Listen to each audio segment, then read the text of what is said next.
Hello guys, welcome back to my channel para desainer dan freelancer. Ketemu lagi dengan aku Rio Purba. Terima kasih masih stay tune di channel ini. Wah, ini kalian teman-teman desainerku yang luar biasa. Dari kota manapun, dari negara Indonesia maupun di luar Indonesia, terima kasih masih setia nontonin channel Rio Purba. Ya iyalah, dimana lagi di Indonesia kalau mau nonton video tentang desain, tentang freelance, ya cuman di channel Rio Purba cuy. Wah, gokil kalian. Terima kasih supportnya. Oke, ini ada yang baru ya. Ini setupnya baru lagi cuy. Ini salah satu ruangan yang bakal kita pakai di seterusnya itu untuk nge-shoot atau nge-record video YouTube Rio Purba ke depan. Dan di meja ini nanti kita bakal pakai untuk nge-podcast juga dengan teman-teman desainer di kota Medan. Nanti aku akan kenalin teman-teman desainer di Medan tuh yang luar biasa juga, dan juga beberapa orang-orang yang berkecimpung atau kerjanya di industri kreatif. Wah, aku nggak sabar nih teman-teman ya. Doakan aja, ini walaupun belum selesai, kalau diputerin nih kameranya ini belum selesai, masih berantakan. Tapi kenapa aku mau rekaman di sini malam ini, hari ini juga, karena aku mau minta doa ya, mau minta doa kepada kalian ya. Ini walaupun ruangannya belum jadi, aku minta doa supaya semua pengerjaan ini berjalan dengan lancar dan nggak sia-sia cuy. Karena udah ngeluarin biaya, udah beli peredam, beli meja, segala macemnya ini udah keluarin biaya. Mudah-mudahan sih nanti nggak sia-sia ya, dan channel Rio Purba tetap bisa memberikan konten-konten edukatif seputar industri kreatif, desain, dan freelancing. Oke, amin. Doakan ya teman-teman, semoga lancar, amin. Oke, kali ini kita bakal ngediskusiin tentang trademark ya, tanda trademark, TM atau copyright huruf C, atau register ya, huruf R ada lingkarannya. Ya mungkin kalian udah nggak asing lagi, sering ya, sebagai desainer pasti sering, apalagi desainer logo ya, pasti sering ketemu ada lambang R, lambang C, terus TM, itu artinya apa sih ya? Nah, kita sebagai desainer logo, apalagi buat teman-teman yang berkecimpung bukan desainer logo aja, desainer yang apa ya, kerjaan itu berhubungan dengan branding, desain branding, itu pasti harus tahu ya. Apalagi nanti ketika si kliennya nanya, malu sekali cuy kalau kita sebagai desainer logo, desainer branding tuh nggak tahu maknanya dan aturannya tentang penggunaan tanda-tanda tersebut. Oke, jadi tanpa berlama-lama ya, ini sangat penting informasinya. Jangan kalian skip videonya ya teman-teman, tonton sampai habis ya. Tanpa berlama-lama, mari kita bahas tentang penggunaan simbol-simbol hak cipta ataupun copyright.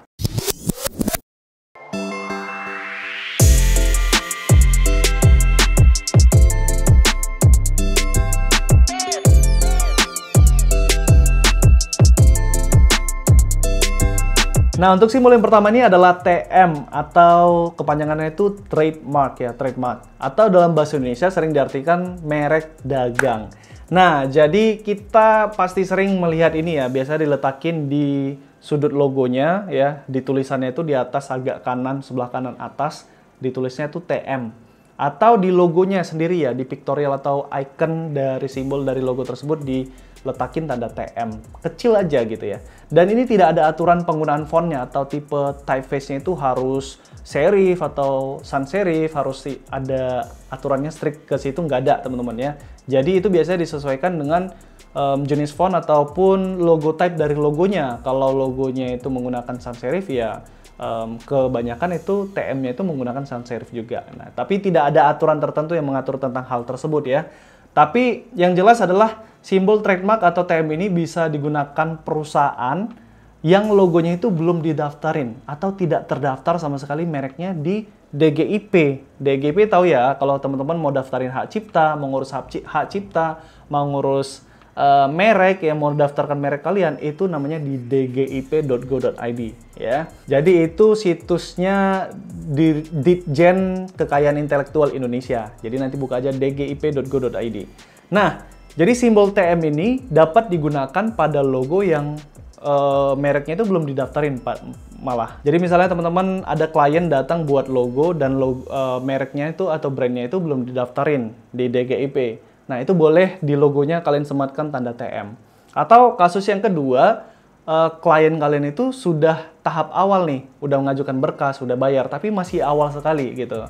Masih proses pengajuan awal untuk pendaftaran merek mereka. Dan karena masih awal sekali kan, itu berarti merek mereka itu belum masuk ke DGIP-nya kan, belum terdaftar secara resmi gitu. Karena masih pengajuan awal. Nah, ini pada kasus yang kedua ini teman-teman bisa juga menyematkan tanda TM di logo kalian. Nah, atau di logo klien kalian. Nah, pada kedua kasus ini ya teman-teman, kita meletakkan tanda TM di sebuah logo itu supaya ketika orang melihat atau pelanggan-pelanggan klien kita melihat ya, mereka pelanggan-pelanggan ini bisa tahu atau orang-orang yang melihat ini bisa tahu bahwa logo ini jangan macam-macam ya gitu. Ini trademark lo, ini merek dagang, ini mewakili brand atau bisnis lo. Jadi jangan sembarangan dipakai ya kayak gitu. Itu kita mau ngasih tahu ke orang-orang bahwa ini penting loh, logo ini penting kayak gitu teman-teman. Jadi nggak boleh asal comot atau sembarangan ya kayak gitu tuh. Walaupun ya kembali lagi kepada kasusnya itu tidak secara resmi terdaftar di DGIP. Nah, tapi ya itu kita tetap bisa meletakkan tanda TM supaya kita mau orang-orang tahu gitu, supaya ini nggak boleh digunakan secara sembarangan. Nah, jadi kesimpulannya, kalau teman-teman menjumpai sebuah logo yang ada tanda TM-nya, itu belum tentu dipayungi atau dilindungi hukum. Karena kembali ke kedua kasus tadi, ini logo ini belum tentu terdaftar di DGIP kan, ya.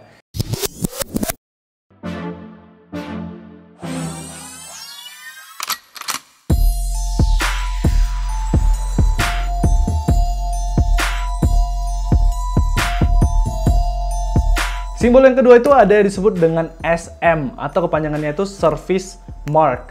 Nah, SM ini penggunaannya hampir mirip ya, bahkan sama dengan TM yang nggak jauh beda. Jadi teman-teman walaupun sebuah logo atau brand tersebut belum daftarin mereknya, kita tetap bisa menggunakan simbol atau tanda SM ini pada logo atau merek tersebut. Tapi bedanya dengan TM, nah, SM ini hanya digunakan pada logo yang perusahaannya itu bergerak di bidang jasa atau pelayanan.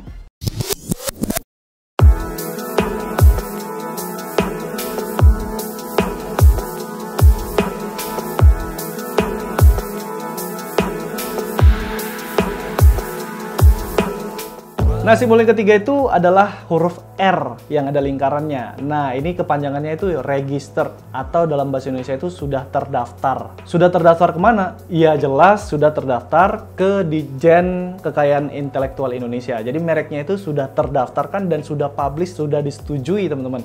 Makanya penggunaan simbol R ini tidak boleh sembarangan. Hanya merek-merek yang sudah di-approve, yang sudah didaftarkan secara resmi dan sudah disetujui yang boleh menggunakan simbol R ini pada logo ataupun merek mereka. Nah, jadi kalau teman-teman menjumpai sebuah logo menggunakan kata R atau simbol R tersebut, ya artinya merek tersebut sudah resmi terdaftar di dgip.go.id dan sudah mendapatkan hak eksklusif atau sah dilindungi oleh hukum. Di sebagian besar negara, penggunaan simbol R atau register ini nggak boleh sembarangan, teman-teman. Karena ini ada aturan atau undang-undangnya, ya diatur secara hukum, teman-teman. Jadi hanya merek-merek yang sudah terdaftar aja yang boleh menggunakan kata R. Jadi buat teman-teman yang lagi ngedesain logo dan klien kalian itu berasal dari Indonesia atau Australia atau Inggris atau Amerika, nah jangan sembarangan menyematkan tanda R itu di logo klien kalian. Kalau klien kalian itu belum daftar mereknya, belum di-approve, belum disetujui, nggak boleh menggunakan simbol R ini, teman-teman.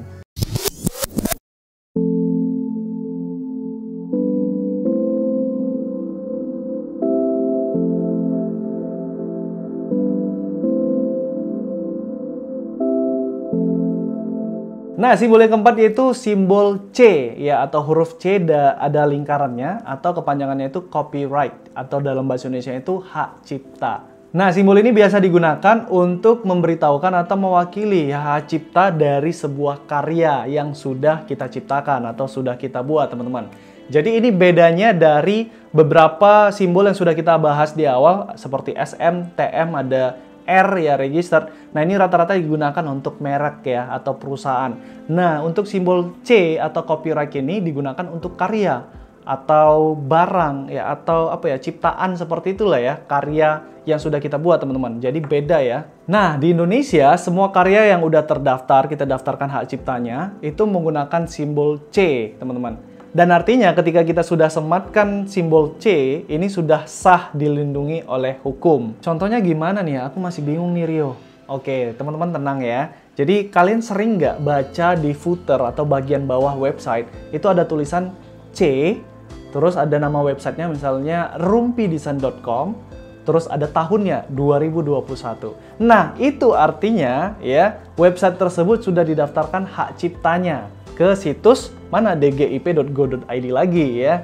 Nah, jadi ciptaan yang bisa didaftarkan tuh ada banyak ya. Teman-teman bisa lihat di dgip.go.id. Itu bisa dalam bentuk website, bisa lagu, bisa lukisan, bisa desain juga. Nah, teman-teman desainer fontku juga mendaftarkan hak cipta dari font-font mereka itu ke dgip.go.id, teman-teman. Nah, jadi ketika kita sudah mendaftarkan hak cipta dari karya kita udah berhak tuh mencantumkan kata C, terus nama penciptanya siapa, terus tahun ya diterbitkan itu pertama kali itu tahun berapa, misalnya 2019, 2021, atau yang lainnya. Nah, memang nggak seterusnya kita menggunakan simbol C atau copyright ini di setiap karya kita ya. Jadi misalnya kita baru membuat sebuah desain kursi yang baru, terus di kursinya kita buat C Rio Purba 2021, nggak semua kayak gitu ya. Tapi ketika kita membuat satu desain atau satu karya, teman-teman, dan karya ini pengen dipublish secara publik ya, atau boleh diakses ke semua orang. Nah, di sini kita penting kita menyematkan tanda C atau tanda copyright ini dan siapa nama penciptanya. Karena apa? Karena ini bakal diakses banyak orang, supaya orang-orang pada tahu ini karyanya siapa gitu. Tapi ketika kita menciptakan sesuatu dan ini belum kita publishkan, hanya di rumah kita aja dipajang atau dipajang di kantor aja, dilihat oleh beberapa orang saja ya, kayaknya nggak perlu amat dipasang tanda C ya. Oke, saatnya kita masuk ke sesi Q&A. Ini aku udah ikat rambut dulu, teman-teman ya, karena sesi Q&A ini agak gerah ya, menjawab pertanyaan-pertanyaan kalian yang sulit ya di kolom komentar. Jadi buat yang belum tahu nih, belum update di video Rio Purba, jadi mulai dari video ini dan beberapa video yang sebelumnya itu udah ada, ke depan ya di setiap video channel Rio Purba itu bakal ada sesi Q&A di akhir video ya. Jadi bakal menjawab pertanyaan kalian di kolom komentar ya. Dan yang bagi selama ini ngirim DM ke Rio Purba ke Instagram dan nggak dibales, coba sampaikan pertanyaan kalian, saran kalian di kolom komentar di YouTube ya. Jadi aku bakal bacain ya, yang pertanyaan menarik, yang bagus ya, aku bakal feature dan aku jawab langsung live di video ini. Dan aku bakal ngambil pertanyaan atau komentar di video sebelumnya. Jadi kalau misalnya ini di video ini, aku ngambil di video yang sebelumnya itu yang baru publish sebelum video ini dipublish. Oke, jadi tinggal sampaikan aja pertanyaan dan saran kalian di kolom komentar, nanti aku akan baca. Oke, langsung aja kita mulai di pertanyaan pertama dari Mas Imam Statam ya. Mas Imam, Bang Rio gimana kalau dijadwalkan saja upload kontennya? Misal minggu pertama inspirasi desain, minggu kedua bedah logo, minggu ketiga itu redesign logo, minggu keempat tutorial desain. Terima kasih. Mas Imam, aku terima kasih banget atas sarannya. Ini aku tampung dan nanti akan di-keep oleh timku. Tapi agak struggle sih untuk aku untuk ngikutin semuanya ya. Jadi inspirasi desain tuh nggak terlalu sulit ya. Inspirasi desain itu kan nge-review desain teman-teman, dan itu udah dari dulu, dan rutin setiap bulan tuh pasti ada konten ataupun video inspirasi desain atau nge-review desain-desain kalian. Itu wajib ya, wajib, karena itu value yang aku berikan kepada teman-teman ya. Kemudian yang kedua, bedah logo. Bedah logo ini sulitnya adalah apa ya? Desain logo apa yang akan kita bedah atau review ya. Ketika ada di luar sana, ketika ada perusahaan besar atau brand besar atau pemerintahan yang baru desain logo atau baru redesign logo atau baru memperbaiki logo mereka, itu bisa kita buat konten bedah logo ya. Tapi kalau misalnya tidak ada, kan nggak setiap minggu tuh bakalan ada ya, nggak setiap bulan itu bakalan ada ya. Jadi seadanya aja. Kalau misalnya ada di luar sana yang bedah logo, terus banyak yang komentarin, banyak yang nggak setuju, banyak yang setuju. Nah, di situ aku buat konten bedah logo untuk mengedukasi. Menurutku bagaimana sih desain logo baru dari startup ataupun dari brand ini kayak gitu. Nah, jadi yang ketiga itu untuk redesign logo. Nah, redesign logo ini juga paling sulit ya dari semua ide-ide konten yang tadi udah Mas sebutin. Jadi redesign logo itu behind the scene-nya, sebelum aku ngeredesign logo itu aku riset dulu teman-teman. Jadi aku cari dulu di Instagram, di tagar desain logo _rp, kira-kira desain logo mana yang ketika aku ngeliat tuh aku punya ide gitu. Aku punya ide, oh seharusnya ini logonya kayak giniin gitu. Jadi kalau aku ketika ngeliat logonya aku nggak punya ide untuk diredesign, ya aku bakal skip, aku akan lewatin. Terus sampai aku dapat oh ini cocok nih untuk redesign. Nah, setelah itu aku coret-coret dulu teman-teman, aku coret-coret ya. Memang aku tidak ada brainstorming seperti kita nge-project, kita harus buka Pinterest, kita buka Google, ini logonya udah ada belum ya? Terus aku nanti cocokkan, aku sketsa, terus aku cocokkan ke Google, logonya aman nggak ya? Nggak seperti itu. Tapi paling tidak aku sketching dulu teman-teman ya, sketching. Jadi kira-kira desain logonya, ideku itu bisa direalisasikan nggak di desainnya nanti, makanya aku sketching. Oke, ketika desain sketchingnya sudah final, baru nanti aku coba di Adobe Illustrator. Oke, setelah itu udah cocok nih, kayaknya desainnya aku redesign nih, desain dari Instagram si A misalnya seperti itu. Kemudian aku cari yang kedua, desain logo yang kedua, aku redesign lagi. Nah, itu aku coba terus sampai ada 3 atau 5 desain logo yang yang aku redesign gitu ya. Nah, setelah itu baru aku rekam videonya. Aku rekam dengan kamera, terus aku coba record di screen. Jadi ribet teman-teman. RLS itu nggak segampang yang kita pikirkan atau yang nggak segampang yang teman-teman lihat di video kan.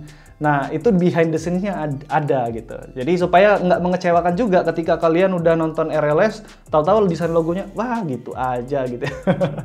Jadi supaya nggak mengecewakan. Jadi RLS itu tipe video yang paling susah ya di channel Rio Purba. Jadi butuh effort yang agak lebih gitu. Makanya agak jarang kan aku buat RLS gitu teman-teman. Ditambah lagi kalau misalnya kerjaan di Yellow atau di Rumpi Design tuh agak sibuk. Jadi ya udahlah nggak bisa nge-record video RLS lah itu ya. Tapi kita baru evaluasi di tim Rumpi Design teman-teman.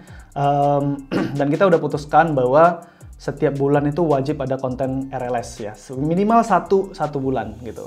Jadi selama April dan Mei ini belum ada konten RLS kan, tapi kita udah putuskan kemarin ya mau tidak mau harus 1 bulan sekali, minimal sekali itu harus ada konten RLS. Oke. Kemudian untuk yang lain ya aku akan coba teman-teman ya, we'll try our best ya untuk buat konten-konten seperti yang teman-teman mau ya. Tapi itu tadi ya, ada konten-konten yang agak susah kita buat ya, tapi kita akan coba minimal 1 kali sebulan itu harus ada. Oke, terima kasih sarannya Mas Imam. Kita akan lanjut ke pertanyaan kedua. Pertanyaan kedua dari Mas Aditya Dejati. Halo Mas Aditya. Jadi Mas, gila gue udah ngikutin lu setahun, background gue teknik fisika, tapi sekarang malah nge-freelance desain juga. Juga gara-gara pantengin ini channel. Ada grup Telegram nggak? Oke, Mas Aditya sama ya. Jadi background gue itu TSP, Teknik Software Programming ya. Jadi pemrograman komputer, tapi sekarang profesinya malah jadi desainer. Oke, aku minta maaf buat teman-teman semuanya yang murtad ya. Murtad dari jurusan awal sekarang tuh jadi desainer ya. Tapi aku mau nyebutin bahwa Rio Purba itu bukan Rio Purba yang berjasa di situ, bukan ya. Rio Purba itu pengaruhnya nggak berpengaruh besar lah bagi hidup kalian. Yang berpengaruh tuh yang punya jasa besar tuh ya diri kalian sendiri teman-teman. Ya sejatinya itu mungkin di dalam diri kalian tuh udah memang passion, hobi, dan kalian memang suka dengan desain gitu. Tapi kalian nggak ada keberanian ya, nggak ada motivasi gitu untuk terjun di dunia desain langsung. Tapi ketika kalian ngelihat konten Rio Purba ngedesain logo, terus Rio Purba bilang, kerjaanku ngedesain loh, kerjaanku di rumah aja, aku ngedesain, aku cari klien, kayaknya seru itu ya. Nah di situ kalian timbul motivasinya ya, baru kalian berani terjun. Jadi sebenarnya Rio Purba nggak berjasa apapun, yang berjasa besar tuh diri kalian sendiri. Kalian udah punya modalnya, kalian udah punya skillnya, kalian udah punya passionnya, cuman motivasi aja yang kalian bisa lihat dari Rio Purba. Tapi itu pun ya terima kasih buat komentarnya Mas Aditya, ya aku apresiasi banget ya. Terima kasih ya udah support channel Rio Purba selama ini. Untuk grup Telegram ada ya, buat teman-teman cari aja Rumpi Design atau linknya t.me ya /Rumpi Design. Nah cari aja nanti di Telegram, itu pasti ada. Selamat bergabung ke komunitas Rumpi Design. Next ada Mbak Resi Agesta. Aduh iya, ini kita belum sempat ya, kita udah ngelis ya, tim aku udah mulai cari-cari brand-brand logo, brand lokal untuk kecantikan, produk kecantikan ya. Ini dari Mbak Resi Agesta ya. Jadi kita udah ngelis sebenarnya beberapa brand lah ya, tapi kita belum sempat buat videonya. Nanti mudah-mudahan dalam waktu dekat kita akan buat videonya dan kita upload ya Mbak Resi. Oke, ini menarik nih dari Bang Aditya Nuriski ya. Bang Adit ya, ini bagus sekali. Gimana gue bilang ya? Bang butuh masukan yang rasanya kayak digampar dong Bang, biar kuat menghadapi klien. Oke, ini aku tiba-tiba mikir ya. Bener juga nih teman-teman, apa kata Bang Aditya, karena lebih bagus, lebih baik kalian mendengarkan saran atau kritikan dari sesama desainer. Kayak aku nge-review desain kalian, ngasih kritik, ngasih saran kan. Itu sebenarnya masih halus teman-teman. Gimana kalau kalian tuh buat desain, nggak ada yang nge-review, nggak ada yang ngasih saran, tiba-tiba di-review sama si klien kalian langsung kayak digampar teman-teman. Ini apaan nih desainnya? Saya udah bayar kamu, masa kamu buat desainnya kayak gini? Waduh, itu kayak... Bener nggak ya?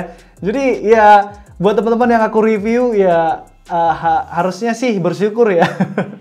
Karena reviewnya itu karena sesama desainer tuh kan ngerti kan. Sesama desainer, wah ini pasti desainnya begini gitu. Jadi kita ngedengar saran dari sesama desainer tuh maklum kan, sama-sama ngerti ya. Karena bidang kita sama di situ.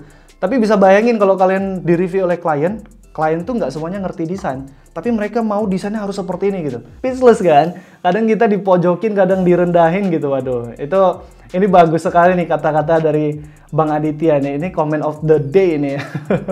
Terima kasih Bang Aditya. Oke, jadi itu aja kayaknya ya. Udah habis pertanyaannya teman-teman. Nanti kita akan lanjut sesi Q&A di video berikutnya. Nah, jadi itu dia tadi beberapa simbol yang perlu kita ketahui tentang yang berhubungan tentang hak cipta ataupun copyright ya, teman-teman. Nah, di sini aku mau kasih tunjuk satu brandku yang udah aku coba daftarin dari tahun lalu, cuy, ya, yaitu Rumpi Design. Nah, di sini aku langsung aja ke situs dgip.go.id. Aku coba cari nama dari brand atau merek yang sudah aku daftarkan. Dalam hal ini adalah Rumpi Design. Ingat ya, ini merek bukan hak cipta ya. Jadi hak cipta itu untuk karya, merek ini ya untuk merek ya, teman-teman, untuk brand. Nah, di sini udah terdaftar, di sini ya ada Rumpi Design logonya dan di sini ada keterangan namanya. Dan teman-teman bisa lihat di sini ada dalam proses dan ini nomor apa ya? Nomor pengajuan dokumennya mungkin ya, seperti itu. Terus kita klik dan ini terlihat detailnya. Aku udah pasang kode kelasnya itu di 41 ya, kelasnya. Dan di sini sudah terdaftar atas nama Rio Purba segala macam. Oke. Ini aku udah bisa menggunakan tanda TM. Oke, ini udah ada statusnya TM ya, trademark teman-teman. Seperti yang udah kita bahas di awal, TM itu ada dua kasus. Satu yang tidak didaftarkan sama sekali mereknya, yang kedua ini udah tahap pendaftaran ya, masih proses gitu ya, belum di approve tapi sudah tahap pendaftaran. Nah, di sini statusnya kita bisa cantumkan TM pada logo kita atau logo Rumpi Design di sini ya. Nanti di logonya itu aku letakin tanda TM. Nah, jadi buat teman-teman kenapa penting mendaftarkan merek kita ke dgip.go.id supaya tidak sembarangan dipakai oleh orang lain. Kan agak nyesek gitu ya. Kita udah capek bangun bisnis kita, udah pakai nama Rumpi Design misalnya, udah 5 tahun ya. Kita lupa nih mengamankan nama atau merek kita atau hak cipta dari karya kita gitu. Ya udah kita pakai selama ini bangun bisnis, wah lancar, memang lancar. Tapi tahu-tahu 5 tahun kemudian itu ada merek baru yang memakai nama Rumpi Design dan dia daftarin tuh. Dia daftarin langsung ke dgip.go.id dan di approve, cuy. Gokil nggak? Gila nggak? Dan pada kasus ini yang menang itu ya si kawan itu. Kalau misalnya terjadi perselisihan, kita masuk jalur hukum karena kita nggak terima, kita udah pakai nama ini 5 tahun, cuy. Oke, padahal ada pemain baru pakai nama Rumpi Design dan dia daftarin langsung ke dgip.go.id gitu. Dan yang menang kalau misalnya ini bertarung di meja hijau, yang menang adalah yang daftarin duluan, bukan yang pakai duluan.